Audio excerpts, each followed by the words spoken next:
What is buffer time? What is buffer time? Is what buffer time? What is buffer time? And how undiscovered are your cats or countries? Whichever question may be most pertinent to you right now. Before we get into that, let's go around and introduce ourselves. I'm Dustin from Best of Trek, Worst of Trek. I'm Josh. You can find me at Windgrace Project on YouTube. My name is Vanessa, and I host a YouTube channel called I Love Bad Star Trek. And Scott, Justice for Colonel West, will be with us very shortly. I believe that's his cat that's screaming in the background. So I'm just gonna mute Tim's for now. Is it a cat or a cameloid?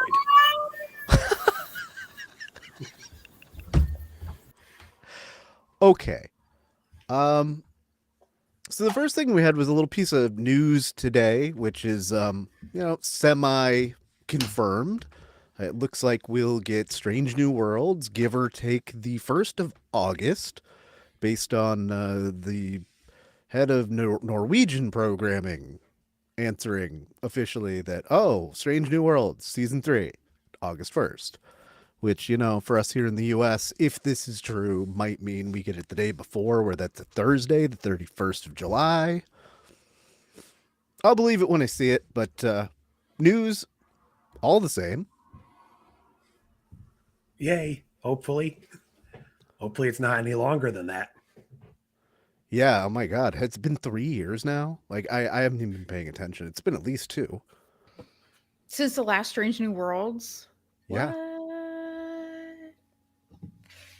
Yeah, I think we got 2 seasons of Lower Decks after the last season. Yep, of we sure Strange New did. Worlds. Hello, Nadia. Hello, James. Yes, I get all my Trek news from Norway also. Or Sweden. That tracks. So, at the very beginning of the movie, we get the big explosion of Praxis. How does that relate to, or how does it compare to Chernobyl?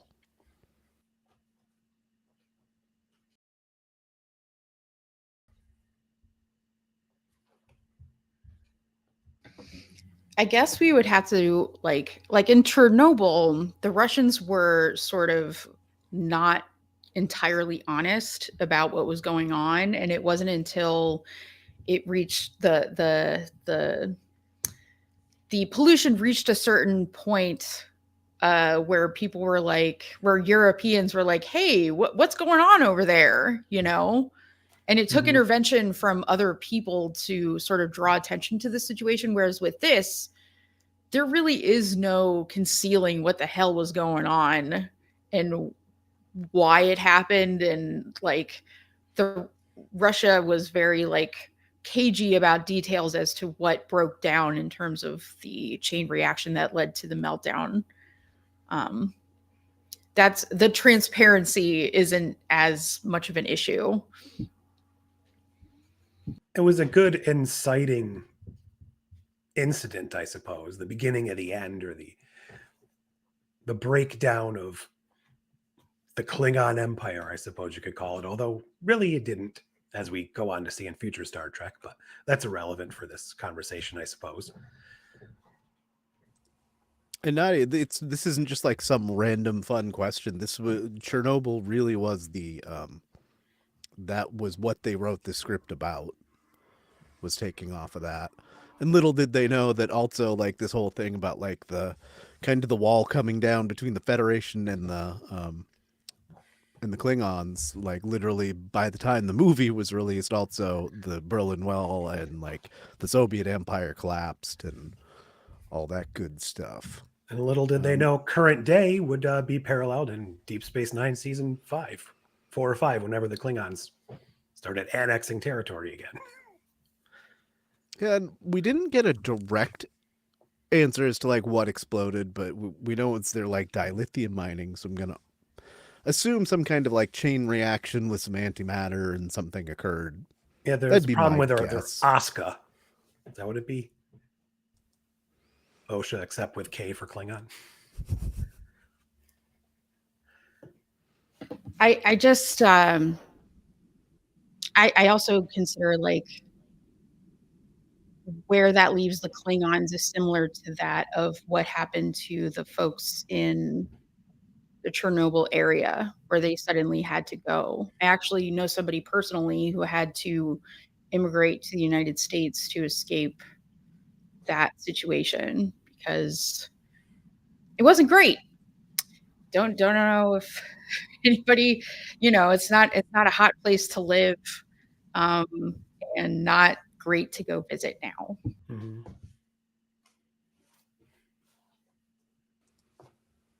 Speaking of comparisons with Praxis, how does the Federation response compare between the Praxis moon explosion and the Romulan sun going supernova in Picard and the JJ movies?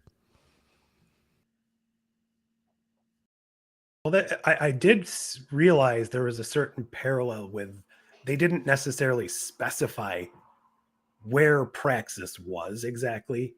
In the same way, it was kind of a little bit unclear where the Romulan supernova actually was. Was it the sun of Romulus, or was this the moon of Kronos? So it was a little bit like we're just putting it in Klingon territory, so it affects the Klingons, but it wasn't like directly affecting necessarily their homeworld. Aside from the weird quote about they would run out of air within 50 years. Which was kind of interesting. So it seems like they had more time here to actually do whatever they were doing than they did in the Romulus evacuation, which didn't work anyways. Well, like the Federation gave this excuse of like, we just can't spare the ships, you guys. We just can't possibly go to Romulus and rescue everybody and take care of our stuff. Cohesion, everything is, thrown to cohesion. And like similarly, the Federation was almost ecstatic that they could use this opportunity with the Klingon to sort of bring them to their knees. So similarly, it's like somebody that we are not in allyship with is in a position where we have the power and we can take advantage of that. Well, especially that one quote. I can't remember exactly what it was, where they're like, we can't let them in our territory. They'll be the garbage people of the universe or something like alien trash. Yeah. The alien trash. It's And like, yeah, it's Nadia, everything we're saying, and this it sounds awfully familiar to some stuff going on right now. Like Admiral Cartwright's racist screed in that confidential meeting towards the beginning of the movie after the Klingon moon exploded was like, it just rattles me because the same sort of rhetoric is echoed in the highest office in the land today. Well, it hit me especially hard this time when Kirk's like, I actually have to agree with that. Like it always hit, but this time it felt a little more like, ooh, really? And Klingons, Venezuelans, we can send them all to El Salvador. That is the answer to the solution to the problem of Praxis. Like, I'm just thinking also of the Biden administration too, where they said, anybody who's a refugee, don't come here. So it's like these folks are in crisis. They need somewhere safe to go. And Starfleet's like, no freaking way, not these people, and we're just going to use this as a strategic moment versus like actually just helping them because they need help. It would have been interesting in this movie, and I don't know if there was much time for it, to see more of the regular Klingon people, because we really only got to see the diplomats and the the people in office. We didn't get to see how it was impacting the regular everyday Klingon people, just your average chef or citizen or whatever.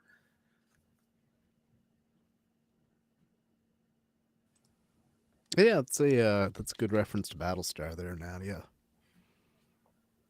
And similarly, in Battlestar, you know, everybody had to leave because of the Cylons and everything. So it's like these are folks that have no options anymore. And to just slam the door in their face because you just don't like them is heartbreaking. Especially when like the entire establishment of the Federation was to, you know, spread diplomacy, and spread goodwill and share resources. And yeah, it's like Kirk had a limit, and that limit was his dead son. That's also interesting. It's very like just 2 movies ago, they learned how important whales were, like lower life forms. So it's almost like they don't even view Klingons as getting that amount of respect. Well, see, the whales were instrumental to saving their present day. So they were entirely fine until that point with them being completely extinct, you know? Like, but like with Klingons gone, they see it as like a win-win. You know, we don't save them, they're dead, we have a problem out of the way. Yeah, it's a plausible, like, well, we didn't cause it, so we didn't do anything wrong. Yeah. We could just sit on the sidelines and watch, like.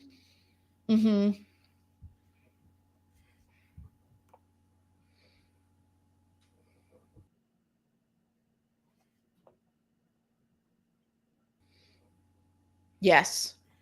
Yes. That's solid. That's holding the Starfleet hostage because of this situation. It really speaks to, and I'm glad that this message is in here, because racism is, and bigotry and hatred and that level of dismissal of you know, common good is like, it never entirely rubs away, and you always have to stay vigilant, because things like this happen. So in all of these veins, why would Starfleet, and at the behest of Spock, why would Spock even do this to choose Kirk, one of the most hated captains to the Klingons, to escort their head of state to these talks? You know, like, I get it, like, Spock wants to, like, get his friend to help him, but, like, also he knows Kirk's pain and how much he hates the Klingons. So why? Why is James Kirk the one to be doing this? Well, I mean, it probably, assuming everything went to, well, and there were no issues along the way, it probably would have represented a good show of like, look, this is the guy who's pretty much been the point of Klingon aggression. You know, he's the main guy, or at least as far as we know as the audience, who's had to deal with all this stuff. So if he can put his stuff aside to, try and do the right thing, it was probably more of an image thing, as well as maybe he was hoping that some of this would actually rub off on his friend Kirk and, get him to where he needs to be, show him the light at the end of his 3 weeks till retirement or whatever. I think Spock's Katra isn't fully assimilated yet. I think this is Bones talking. There's a little shred of Bones in there. This feels a little pointed, because yes, you're absolutely right, Windgrace, that this would be a very solid PR move to say that the person that has lost the most at the hand of the Klingons is the person offering the olive branch. But Spock should know better than to ask somebody who lost his son to the Klingons. Like, that's a little too close to home to like shove them in front of Klingons. But at the same time, it's like, how many times? I mean, like in one of the first episodes, Kirk says to somebody using racism and bigotry on the bridge, like, keep that in your quarters. So it's like he sees him as this sort of like morally upstanding man, but at the same time, it's like, maybe this wasn't the wisest choice, dude.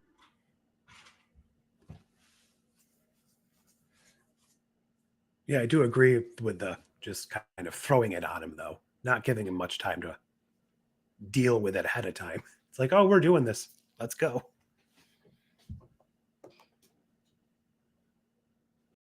That's a good point, James. Like in that one, like, you got a random Klingon just coming after you because he can, and then at the end they can all like ha ha ha have drinks together.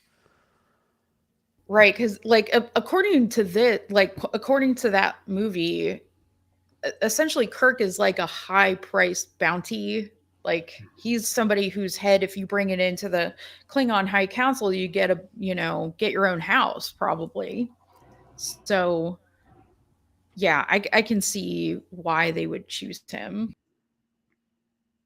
I can also see the whole parallel of, and I hate to say this, like, oh, well, this is, you could see an individual differently as the entire group. So like, it's like he's had an encounter with this specific Klingon or these couple of Klingons. So he's like, all right, I can give them a pass. But when you're looking at the whole group, it's like, no, thanks. Right. And it's not just that he lost his son. I mean, like another commenter sort of mentioned that like Kirk has had a career of having negative run-ins with the Klingons. Mm-hmm. So this has been a long time coming, culminating in the loss of his son that he, to be fair, knew all of like maybe 10 minutes. but still, it's the principle of the thing. I'm also reminded of like Miles in the Cardassians and like having to, share a workplace with them, Mm-hmm. even though, he came home and Keiko's like, whoa, dude, you are really, really racist right now. But at least with Miles, I like how, like, in the first episode that we learn, about him and the Cardassians, he's like, it's not you that I hate. It's me because of what you guys did to me. Hello, Scott. Yellow. I had to mute you for a while because Hey. your cat wouldn't stop yelling while you were gone. At least we hope that was a cat.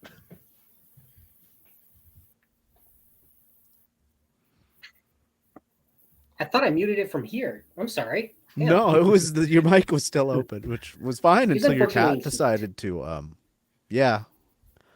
throw a fit. So following up, I think we already touched on this a little bit. How does the racism against the Klingons have what kind of real world parallels to the racism against the Klingons do we see today? I sure don't see any. Oh God, these guys. If only Star Trek could get political. It's woke. Star Trek gone woke. Oh no. I mean, pick a right. I remember when Trump first announced his run for presidency in 2016 for the 2016 election, and the first type of person that came out of his mouth was Mexican folks. Just anybody here who isn't Yep. white, essentially, or anybody in another country that we're bombing that happens to be brown. Yeah, pretty solid parallels there. And also just the people, like the lower ranking people we saw in the Enterprise, just how easily they're able to just be swayed and go along with it because of their own prejudices or what the people slightly higher up are saying. They're just like, oh, this must be the right thing to do then. Keep the status quo or whatever. I can't believe one of the first things out of one of those guys' mouths was, you notice the smell? Like, oh my God. Did I miss this? Did you know even only the newest models can talk? Yeah, that was not expecting that one. And there's always like a race in Star Trek that gets sort of characterized this way. Like in DS9, even the Ferengi were looked down on. Like they got their societal problems, but this was the kind of talk that they would have, or their Cardassians when they would be called spoonheads, you know. And like Windgrace said, when you see your senior officers treating them as lower than them, then it gives permission to the lower deckers to do the same. This is true. So speaking of racism in Uhura, so I watched all the commentary tracks on my Blu-ray of this week, and something that like really caught me, it makes me think a little less of Nicholas Meyer. He's like, it's kind of famous at this point, the line that Chekhov says, "Guess who's coming to dinner?" That was originally written for Uhura, and Nichelle Nichols is like, "No, I am not saying that." And in this commentary, Nicholas Meyer is like, "Oh, well, that line, it was originally supposed to go to Uhura, but I never understood it. Nichelle Nichols wouldn't say it. She said it was racist, and I still to this day don't understand how that is." I'm like, really, dude? Fucking how? How do you not get that? Good Lord.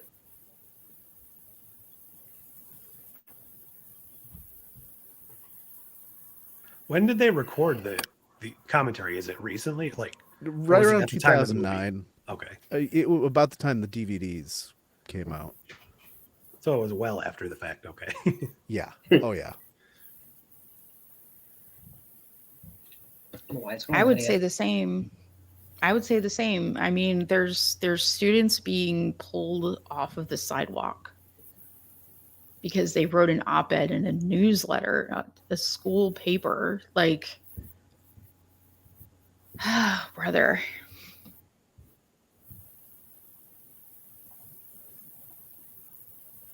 Yeah. What do we got to bring this back up? Let's not talk anymore about the alien trash of the galaxy, because that was a question. All right, so let's talk David How Warner. about that? Oh, no, go ahead. Go ahead, Scott. Go ahead. I was gonna say, you want to bring it up? How about that time in the alien jail when Kirk kicked a guy in the groin and didn't realize it was his groin? Because the guy's walking around in pants that are strategically ripped to expose his genitals, and I'm just like, so everybody's okay with him just walking around with his junk hanging out? Maybe that's why he got thrown in there in the first place. Yeah, I did wonder about that too. Like, yeah. Like Klingons are really prudish if that's the case. Like I never saw them as like moral police, especially with the Duras sisters and other Klingons with their gazungas out or whatever. So maybe that's where they draw the line. Anything without two dongs is inappropriate to them. I also want to know. I also want to know what Klingon weed is like. I mean, that shit must fuck you up. Right. It's definitely made from bloodworms, though. Almost certainly, from everything we know now. I just find it so funny that like he doesn't ever stop to think like maybe I shouldn't smoke this. Maybe this. I don't know what it is. Well, at your lowest point in Klingon prison, does it matter? Yeah, that's a good right. point. I like to think he picked up the habit in the 80s on Earth. We just didn't see that scene. Yeah, it's like the pant version of boob windows. Of course. like a ball window. Yes. Ball windows. But yeah, anyway, David Warner. So, on a scale of St. John Talbot, his role from Star Trek V, to Gul Madrid, his TNG role, how good is David Warner's performance of the Klingon Chancellor Gorkon? Oh, he's way closer to the Madrid side of the scale. Abraham Gorkon. You got that beard. Yeah, I always knew that he was supposed to be like based off of Abraham Lincoln, but I didn't realize that it was also it's his name is literally a mashup of Gorbachev and Lincoln. Gorkin. Go ahead, Vanessa. Nice. I really enjoyed his performance. I kind of wish that this was the kind of person that was the villain. A little more reserved, cards a little closer to the chest, a little more like composed. The Abraham Lincoln thing is funny though. I wonder if it's like a reincarnation of the Abraham Lincoln that TOS ran into before. Yikes.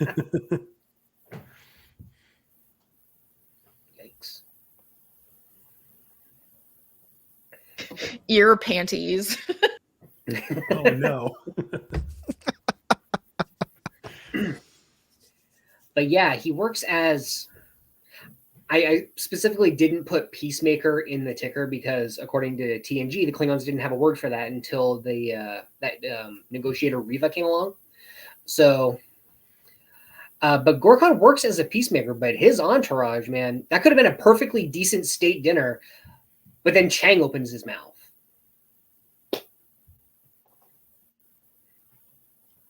And to be fair, his daughter was calling people out on their shit, and she absolutely should have been doing that. I mean, the tension in the holodeck itself was, I think a lot of it was Kirk. He was just very like he was tolerating the situation. Like he's there to establish relations. Like he needs to really like, be a little friendlier. And I think that really set it off. I'm not saying Chang was there to make the situation better, but I think Kirk really didn't set the tone. Yeah.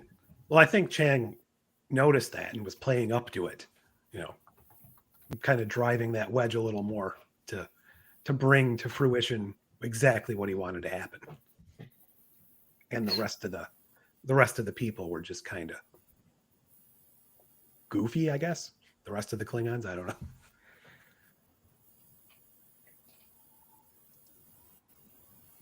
Would Shakespeare be better in the original Klingon? I'd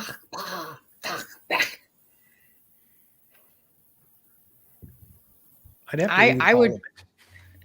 I would see it. I've seen Dickens in the original Klingon, and that's pretty great. That is pretty great. Specifically Christmas Carol. So right. Ooh, that's Klingon awesome. Christmas Carol now. I Ooh. want to see that. Bitch. They just kill all the ghosts. well, the ghost is Kalas. Ah. Oh, of course. Mm-hmm. Ooh, a Ferengi Christmas Carol. No. A Ferengi with No. Scrooge. Yeah, that kind of be perfect. Work the other way around, like the Blackadder Christmas Carol. Damn, I was gonna say more of it. Except in the Romeo and Juliet Klingon version, the only ones who don't die are Romeo and Juliet. They kill everyone else. Yeah, in the Blu-ray, there's a special feature where the Shakespeare Company does do. They just show you the gravedigger scene from Hamlet in the original Klingon, but they do up the whole mask and prosthetics and makeup and stuff and do it in Klingon, and it's pretty interesting. It's well acted. I just want to know, like, which particular human introduced what Klingon to Shakespeare, and how, like you said, like, you have to read all of this. And then the guy does, and he takes it back to Kronos, like, guys, you have to read this human author. And what is it about it that appeals to Klingons in particular? Because not all, well, no, there's a fair amount of depth in, like, all of his plays, aren't there? Isn't there? Pretty much. Like, they're probably not big on the comedies so much as the dramas. It also could be a deliberate twisting of the knife because Khan kept quoting Shakespeare. It's possible that he got wind of that.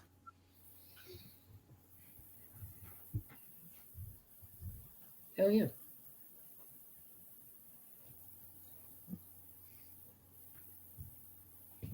Oh, I thought you meant like they meant like the person Macbeth, because I would think a Klingon would look at Macbeth as a whiny little bitch. Oh, that's true. Yeah. It's a nice trope that we've been seeing in these movies, that The only people who don't know anything about human history are the humans on the Enterprise crew. What's a whale? Like Spock knew all about it. Like what? This is it. We even learned Spock is related to Sherlock Holmes in this one. So Yeah, right. So, in this same vein, I mean, Christopher Plummer, great, love his recitations, but does he go too hard into the Shakespeare? Is there too much Shakespeare in the script? It is like every other line out of his mouth. I suppose a little of it is trading on his reputation as an actor because he does pull it off well. I mean, there's some things, there's some things in the script that's not like his fault, but like I just look at it like, oh, are you serious? Like the whole thing with Klingon justice is the way it is. But no, the way he plays it, I buy it. Is this like meta commentary on Picard on Patrick Stewart himself? They look kind of similar. But yeah, I think it's way overdone. I think I prefer, even in Wrath of Khan, it was like teetering on the edge of that too. I've read books where that same thing, and it's like I would prefer to know, because it sort of shields the true sentiment of the character to sort of just put other words in their mouth, like once or twice maybe. But if that's all of their dialogue, it's like, who is this person besides an enemy? The only time he doesn't really do that for any length of time is the trial.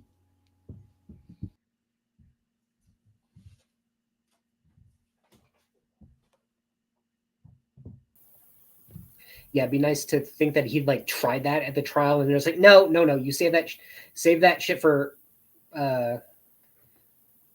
anywhere else. We're taking this seriously. save that for your prototype cloak ship. Wait, never mind. We're going to take this show trial very seriously, where the person who put the defendants under arrest is going to prosecute them. I don't think Patrick Stewart would be much different as Gorkin. I think it would play out almost exactly the same beat for beat. I do like the concept, because I never really thought about it anymore, that Chang is a Klingonized version of Picard. I do kind of like that. Yeah, I can see that. Like a mirrorverse version, because his default is aggression versus diplomacy, but the Shakespeare thing, and he's bald. The only thing I'll say there is, though, Picard's always very direct in the things he does, and Chang, even for a Klingon, like Klingons don't stab each other in the back as a rule. You challenge somebody, you get in their face, and that's something Chang didn't do here. He did not challenge his chancellor honorably.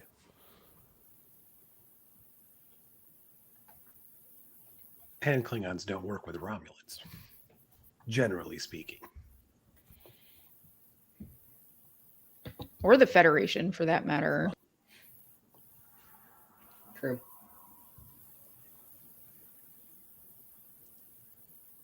Mine is Carolyn Seymour, Nadia.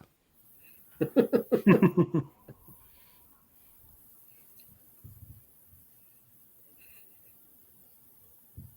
that. Okay. Unless you're Duras, then they act dishonorably. Anyone in the House of Duras. All the Durases. Is this the best role that Ayman has ever acted in? Iman. Sure. Why not? Because it's the only role that I knew she acted in until this question was asked. Yeah, I think this is the one she's most known for. Really And I think she does really well. I think I think she's really endearing with a very like a little character. Even though she gets screen time, it's like she has a sort of it factor that is captivating from the moment that you see her. Mm-hmm. Yeah, quite interesting. Like I'd said in our chat when I looked up her credits, the only thing I even recognized was a random Bobby Brown video. Michael Jackson video. Well, she's like a model, so you know, I don't like. She's nice to look at, so it makes sense that she shows up in music videos and things like that. So, but she carried herself really well. It felt very natural.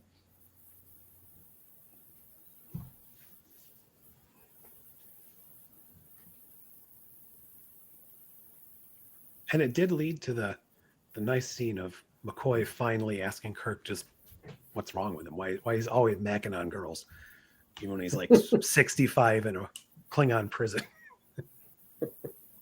He's still Yeah, got as it. I've been bringing up in almost every movie here, like Bones seems to be Kirk's conscience in most of these movies. It doesn't feel like that in this one. He actually feels like his own separate character, and like he's not just there to push Kirk in the right direction. Or just be like a mirror or a way for Kirk to exposit his emotions. Like Dr. McCoy's kind of his own guy. And I appreciate that about this movie. Yeah, his little testimony was pretty good. Not quite as good as his speech in the last movie, but was good seeing him actually like profess his doctor abilities as part of his character, which he doesn't get to do a lot in these films outside of the dialysis pill. I feel like he took a more central role in the show. Like I feel like he got more meat on the bone in terms of like, you know, part of the plot. Whereas like these movies sort of center Kirk in a way that's almost a bit distracting, or Spock and Kirk. So I'm glad that it was McCoy and Kirk in the prison so that they could have their moment.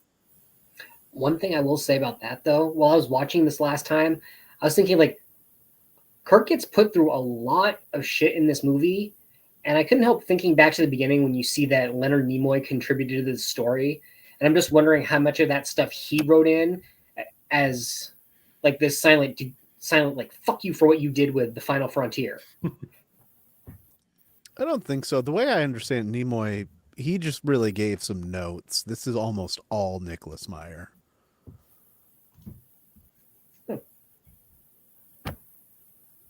For a guy who supposedly didn't like Star Trek, Nicholas Meyer can write a good Star Trek movie. Yep. Yeah, other than that weird thing where he doesn't understand racism, like, yeah, he's either the best Trek director of the movies, or at least like right behind. I guess he has to be, I was going to say, or he's right behind Jonathan Frakes, maybe overall. But Jonathan Frakes had Insurrection, but we'll get to that in about 3 weeks. Yeah. I also thought that Uhura and Scotty and even Chekhov and just Sulu all had their part to play, and it felt as important. Like Uhura's investigation of the infiltrators. I really enjoyed that. Like the scene with the shoe is like the best. It wasn't about Chang, James K., but I remember specifically in something in the commentary that I had watched this week with him, where he's like, well, I felt like this would have been too much like Khan, and so we cut it because I didn't want it to feel like that movie again. I don't remember what it was, but I know he purposely tried to distance 2 from 6. And you should. The only part that was a little annoying to me about the boot scene or the tracking down I almost said Koenig. But Chekhov, wasn't he like security chief and he doesn't know how the phasers work on a ship? Yes. Yeah. Yeah. That's why he got promoted to first officer and bucked right back to the Enterprise.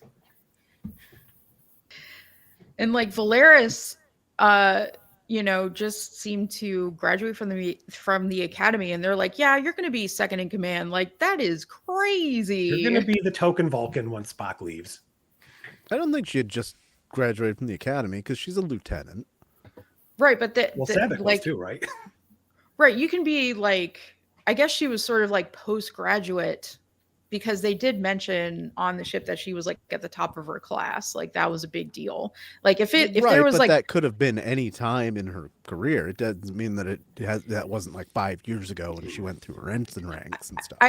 Because the way I frame it is, that's kind of like saying, I got all A's in high school as like a 25-year-old. Like, that's not really that impressive anymore.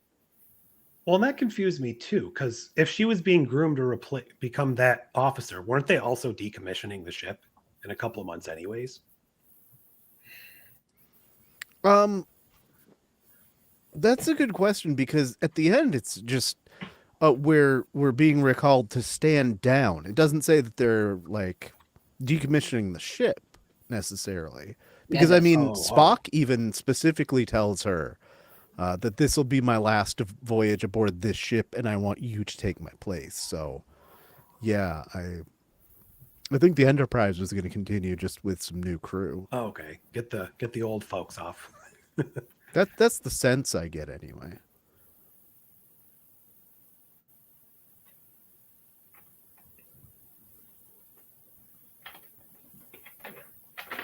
Yeah, I mean, the Enterprise might be a little different, but in general, Starfleet ships, we get kind of, I don't know what the words I'm really looking for is, but we usually see the flagship of the Federation, and it has a lot higher ranking officers, like more of them than we would normally see in the rest of the fleet, at least as far as like Star Trek Online and things go, where you've got like lieutenants that are the commander of a ship, just because there's so many friggin' ships. And so you're like your lower ranked ones that aren't doing much. I mean, the Cerritos is kind of an outlier in that, but in theory, most ships don't have a ton of commanders and captains and like, full lieutenants and stuff. It's like your first officer, your captain might be a lieutenant commander, and your first officer might be a full lieutenant. Yeah, but it kind of harkens back to the last movie when that admiral was like, we have plenty of ships, just not enough commanders. And I was saying that thing about how like everyone on the bridge crew of the Enterprise is like high ranking, at least lieutenant Everybody's commander like a or higher. commander or up. Give them their own ships. Would have made that last all- battle of this one a lot more interesting. You have to keep all the commanders on one ship so that if it gets destroyed, you're out of luck. I mean, that's how the Enterprise is always the only ship in range with an experienced crew. Sometimes you got to put all of your A team all together in one basket. Maybe And then all the rest other of the ships get understaffed. Maybe it's like some weird long game thing where it's like they think there's a fleet, they think they're in Starfleet, that Starfleet is a construct, and they're the only ship, and they're just keep being told like, you're the only ship in range. It's like, no, we are the only ship. It's all a lie. You ever seen another ship? Right. It's all a hadn't thought about reflection. it until this watch through of the movies that like it's not until you get to the Wrath of Khan that you see another ship in Starfleet that's not a Constitution class. Well, they had to take all the time in the first one to show off the Constitution class ship they had. True. Over. And That was one thing over. I liked about this one. Instead of having like Enterprise ship porn, I really liked as a substitute for that the shot of like the forward shot of the Enterprise leaving space dock and just like bursting out into the field of stars. I love that. Yeah, I do like that this movie gets to a point much quicker than some of the previous ones.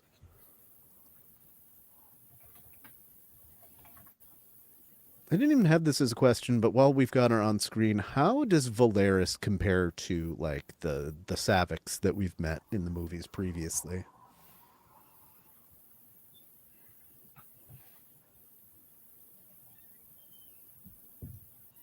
I like her. I don't know if I like her more than Saavik, but obviously we're not supposed to like her, at least at the end of it. But I do like her interplay with especially Spock and just her little quest on the ship. But aside from that cringy Spock act at the end of the movie with her, I think she actually does fit into the movie pretty well. Whereas Saavik kind of fit into the first movie, then they felt like they were just didn't know where they wanted to go with her. It feels a lot less like they're just checking a box of like, oh, it's a woman that happens to be a Vulcan. Like, no, Spock sees this person as sort of like a golden child, prodigy that he can groom to replace him and everything. I think as far as like, I thought this was close, at least as far as like, being very strident about rules. Had a lot in common with the first Saavik. That's what I was going to say. She feels more like Kirstie Alley Saavik. Just saying, they could have had so many more Saaviks.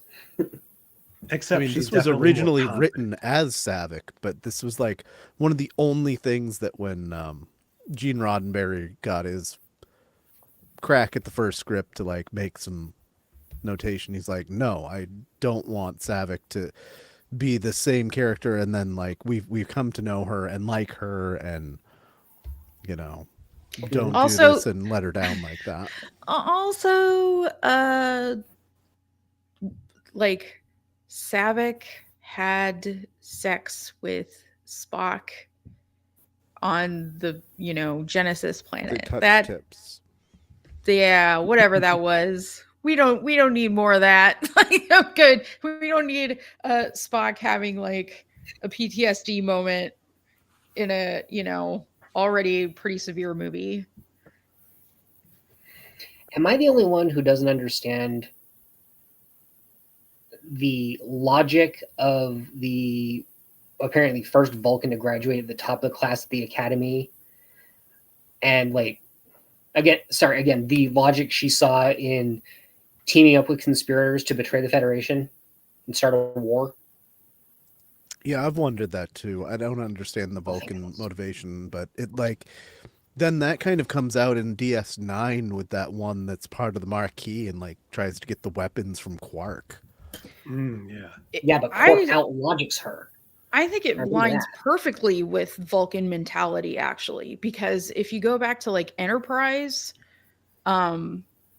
you'll like so much of the show real estate like emotional real estate is taken up by Vulcan racism against human beings. And I could absolutely see them, saying, you know what, I don't trust the humans or the Terrans to make inroads with the Klingons on terms that would benefit us. I could absolutely see that. They look down on human beings quite a bit themselves. So for them to step in and go, screw that, makes perfect sense. And something that Star Trek has seemingly kind of proven time and time again now is, much like a lot of commentary online over the last few years, logic is very much subjective. It's not an objective truth.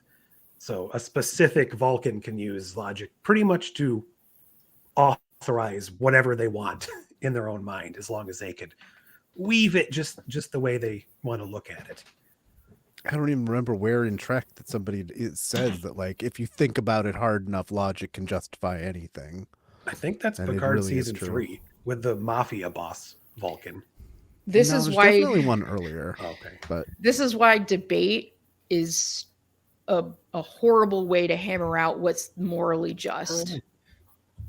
Because you can argue on the side of a lot of things and make it make sense in that framework, however horrible it is. So Yes, James. Again, Valeris knows the history of human culture as well. So we may have covered racism and all kinds of other like deep topics, but here's one that ought to tear apart the fan base. Is this the best original Enterprise bridge? And if not, which one is? movie era or just in Any of them, any Enterprise or Enterprise A bridge.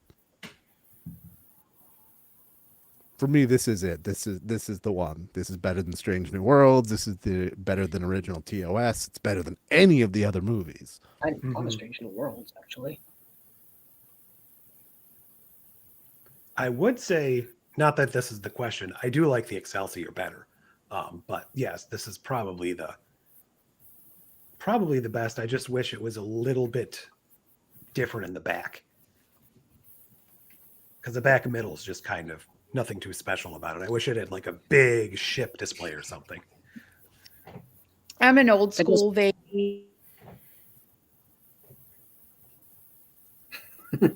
So TOS era, Vanessa.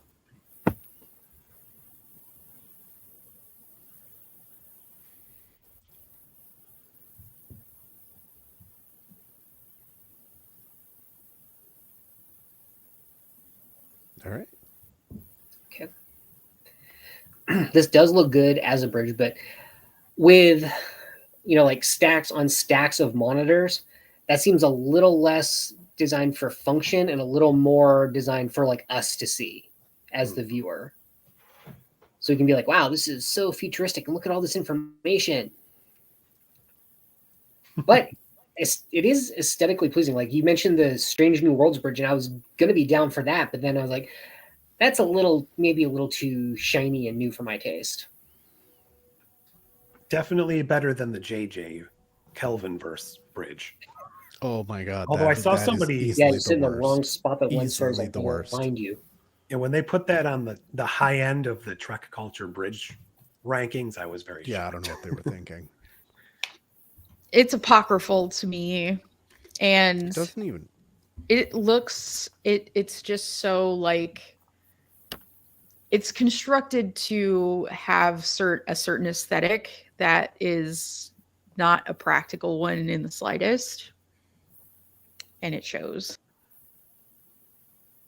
I just also really like how much this looks like a restaurant booth, like the cushioning around it. You guys want to go to Denny's after? It's always sunny at Denny's. Ruby Tuesdays. As long as it's not Applebee's. I'm a Friendlies guy, but they closed all of them in my state. So. What about a I think they Shoney's? Just straight up closed. Oh, maybe. I've never been to one of those, I don't think. And now you never will. I got a Sizzler down the street from me. It's like the one Sizzler in town, and I will go there on an Easter. Damn it! You're right. It's all Trek to the Waffle House. I don't think any of us live anywhere where there is a Waffle House, unfortunately. I mean, that really is the best breakfast. It really is. Chain breakfast places. It's the only thing good about the South. The only good thing. You heard it here first. Yep, it is. Who's racist Well now? and truly. On that note, so now we've completed the TOS movies. Which movie has the best score? Ooh. Probably not this one. I like Voyage Home. It's unique. Yeah, it's a toss-up between Voyage Home and 2 for me. Can give you that, yeah. I mean, just because of how partial I am to Voyage Home, just in general, it's probably going to be that one. But it doesn't have quite the classic Trek flavor as Wrath of Khan.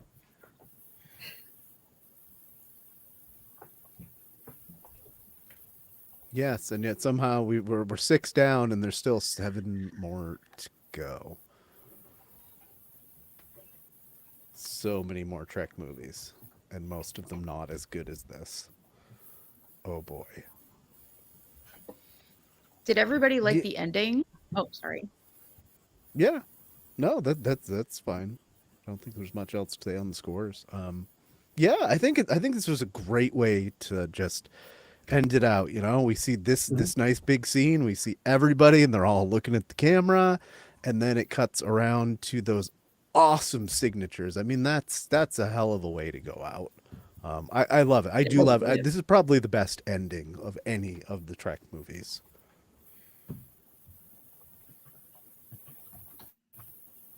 Especially that post-credit scene when Samuel L. Jackson shows up. Hanging out with Eddie Murphy.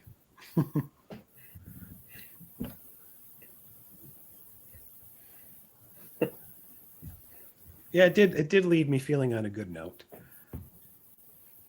It was a good way to say goodbye to this iteration of Trek once and for all. Like, Or you so I know, thought. yeah, Mostly anyway, until we get to the next right. movie. But But I mean, just like, as their own thing, yes, yep. yeah, like the TOS crew on its own is done and dusted, and I enjoy that we see these sort of like older crew and doing things from their old hat at this. It's like a machine. And when Valeris turns around and tries to correct Kirk, like, that moment, like all it took was a look from Spock to be like, dude, just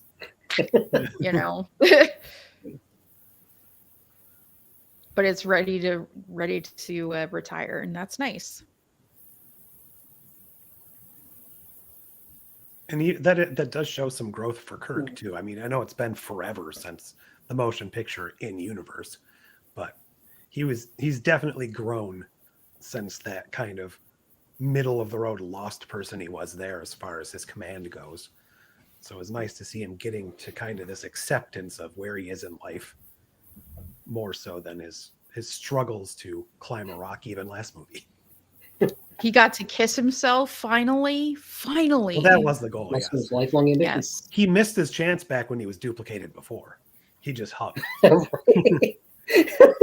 And that was a secret pain last movie the whole time. That dude, that was a wild and out. That was too much. That was unhinged from him. No way. But he's Captain Kirk.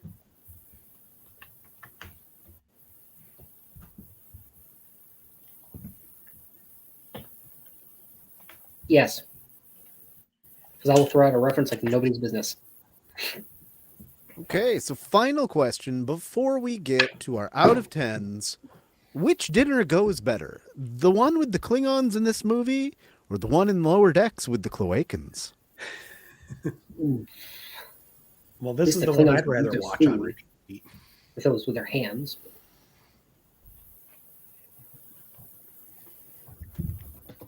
I've never heard Shakespeare in the original Cloacan.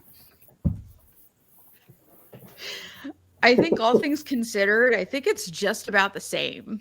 I think it like the stakes in the Cloacan meeting were far lower, but like the level of tension, the level of like disrespect from either end, it's just, I mean, like there wasn't this like enmity towards the Cloacans as there was in the dinner with the Klingons, but there was this just like, God, we can't do anything right. I will, however, pay good money to watch a Klingon performatively faint. I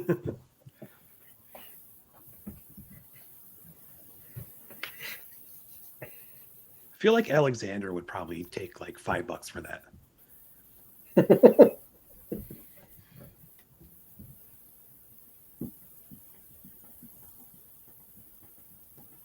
Which one of you guys, was it you, Josh, that brought up something about like, what if at the end of the movie you find out it's really Iman? It's really the Kirk clone that made it through the movie. Oh. That would be interesting, definitely. But no, I don't think that was me.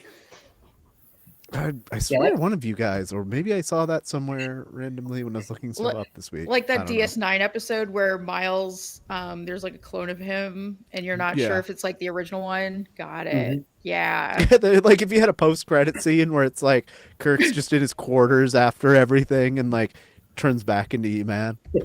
or after Generations Under the Bridge. Just, oh my, and then turns back into her. Picard just like, what the hell? That's why he only buried it under some rocks and then pieced out. That alien showed up in the Imzadi book. Project Phoenix would be real disappointed. Oh, that's right. There was a cameloid in there. So which cameloid is best? This one, right? Not Section 31's. Oh. I don't know. They're both fine, honestly.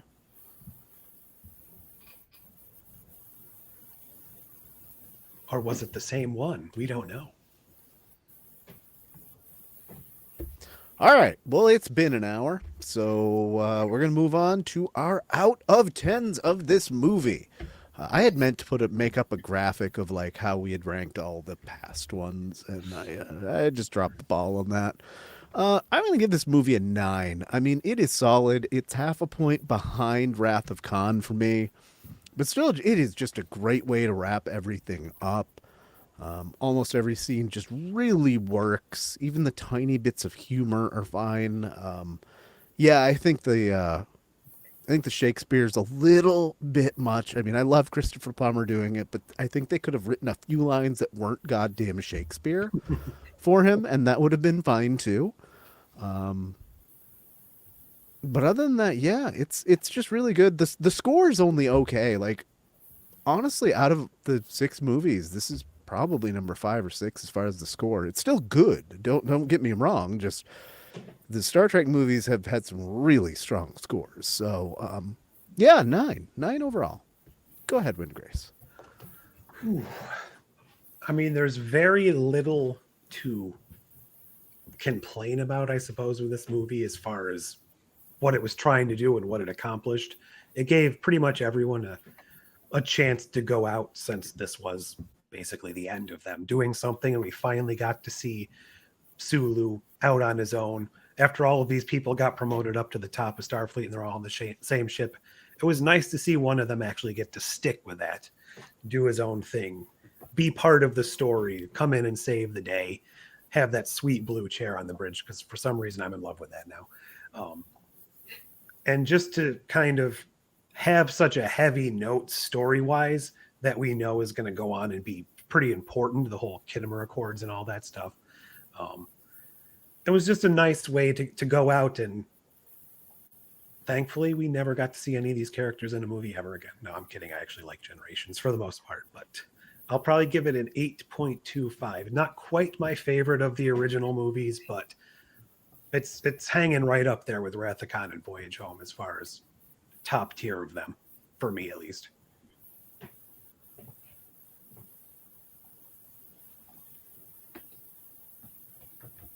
I'm gonna give it a 9. I think the humor when it's on, it works. I think everybody gets a chance to shine that works for that character.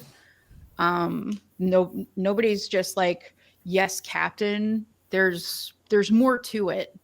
I had the plot with the Kittimer Accords and the conspiracy against it was incredible. The kangaroo court scene was so well done. Seeing Worf there was really cool. I think everything was woven together really well. Iman was great. The ending was really satisfying, and it was a really nice send-off for this crew alone. So, and I think it's incredibly relevant to now. I think it never stops being relevant, really.